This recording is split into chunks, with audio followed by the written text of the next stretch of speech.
చెప్పిన మీరు అందరు కలిసి ఒక ప్లాట్ఫామ్ మీదకి వచ్చి తప్పకుండా ప్రపోజల్ ఇస్తే ఇప్పుడు మా హన్మకొండ జిల్లాలో 2-3 లేఅవుట్స్ కూడా చేస్తుంది. అది కాకుండా మీరు ఎక్కడైనా గవర్నమెంట్ ల్యాండ్ ఉండి దాన్ని ఐడెంటిఫై చేసి కూడా చెప్పినా కూడా ప్రభుత్వం తరఫున ఇప్పుడు ఎమ్మెల్యే గారు చెప్పినట్టు మనం ప్రపోజల్ పెట్టి కాస్ట్ ప్రైస్ అంటే దాని ప్రాఫిట్ లేకుండా ఏ రేట్కి అయితే మనం లబ్ధిదారు దగ్గరికి తీసుకుంటున్నామో ఆ రేట్కే మీకు ఓన్లీ డెవలప్మెంట్ ఛార్జెస్ యాడ్ చేసి తప్పకుండా నా వంతు సాయం నేను చేస్తా చైర్మన్గా. అది కాకుండా నేను కూడా గత 15-20 ఏళ్ళకి రాజకీయాలు ఉన్నా మీ అందరిని రోజు చూస్తూనే ఉంటాం, కలుస్తూనే ఉంటాం. కానీ ఎప్పుడు చూసినా మీరు ఒకటే బాధ ఏంటంటే మనకి ఎక్కడ మాకు హౌసింగ్ లేఅవుట్ లేవు, ఎక్కడ ఇల్లు పక్కన కూడా ధర్మారెడ్డి గారు కూడా అలాట్ చేసిన అదే పోయింది. సో అందరి బాధలు నాకు తెలుసు. కానీ ఏదైనా ఒక కాంక్రీట్గా 100% శ్రీనివాస్ రెడ్డి గారు, కోంగ్రెస్ శ్రీనివాస్ రెడ్డి గారు మంచి డైరెక్షన్ పాజిటివ్ ఎట్లుంటే కనుక మీరు ఏదైనా ఒక ల్యాండ్ ఐడెంటిఫై చేయండి. మీకు అంత అవగాహన మీకే ఉంటుంది మాకన్నా.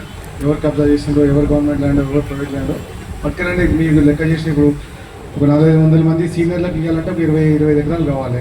సో అది ఐడెంటిఫై చేసి మాకు చెప్పండి. తప్పకుండా 100% నా తరఫున నేను కూడా ప్రపోజల్ మూవ్ చేస్తాను. ఎమ్మెల్యే గారు, లోకల్ ఎమ్మెల్యేలు ఇద్దరు నాగరాజు గారు కానీ, ఇటు ప్రకాష్ రెడ్డి గారు కానీ, ప్రజెన్స్ గారు కానీ అందరూ కూడా వాళ్ళ మద్దతుని మనం ఒక ప్రపోజల్ గవర్నమెంట్ పంపిస్తాం. సో అది ఇప్పుడు నేనేమంటున్నా అంటే కోడి తిరిగి అంటే ఫ్రీ ఇయ్యేది అంటారు కదా. మీరేమంటున్నారంటే మినిమం అమౌంట్ కాస్ట్ ఒక 3-4 వేల రూపాయలు కదము, 5,000 రూపాయలు కదా అంటే మీకు కూడా ఎక్కువ కాదు, 5 లక్షల రూపాయల మీకు వస్తుంది. దాంట్లో మీరు ఇంద్ర మిల్ అలాట్ చేయించుకోండి.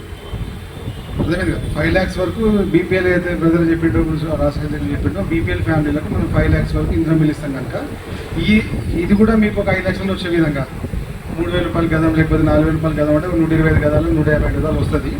సో దాంట్లో మీరు తీసుకురండి. ఆ ల్యాండ్ సొసైటీకి ఇచ్చింది క్యాన్సిల్ చేసి మనం దీని ద్వారా మీరు తక్కువ రేట్కి ఇప్పించే విధంగా మేము లేఅవుట్ చేసిస్తాం, కూడా లేఅవుట్ చేసిస్తాం కనుక మీరు పర్చేజ్ చేసినట్టు ఉంటుంది. డాక్యుమెంటేషన్ అయితే చేసుకోండి.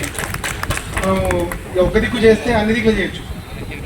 ఒక జిల్లాలో మనం స్టార్ట్ చేస్తే అన్ని దగ్గర అర్బన్ కార్పొరేషన్లే కనుక అర్బన్ కార్పొరేషన్ ఒక జీవో ఉంది. ఇక్కడ ఎసైన్ ల్యాండ్స్ ఉంటే మనం వాళ్ళ దగ్గర ప్రొక్యూర్ చేసి వాళ్ళకి 600 గదాలు పట్టేదారికి ఇచ్చి ఏమైతే లబ్ధిదారు ఉన్నారో మిగతా ల్యాండ్ అంతా గవర్నమెంట్ వస్తుంది కనుక దాంట్లో మీకు ఏదైనా అకామిడేషన్ చేయడానికి వెసులుబాటు ఉంటుంది కనుక మీరు ఆ యాంగిల్ ఆలోచించుకొని ఒక ప్రపోజల్ మీరు తీసుకురండి. నేను ఆఫీస్లో ఉంటాను. ఎప్పుడైనా దాన్ని డిస్కస్ చేసి ఒక మోడల్ ప్రపోజల్ కింద మనం పంపిస్తే రాష్ట్రంగా ఒక దిక్కు ఇంప్లిమెంట్ అయితే అన్ని మెయిన్ సిటీస్లలో అర్బన్ డెవలప్మెంట్ కార్పొరేషన్ ఉండే కనుక అదే ఫామ్లలో వాళ్ళు కూడా వర్కౌట్ చేసుకుంటారు. మీకు తప్పకుండా న్యాయం అయ్యే విధంగా మనందరం కూడా ప్రయత్నం చేద్దాం.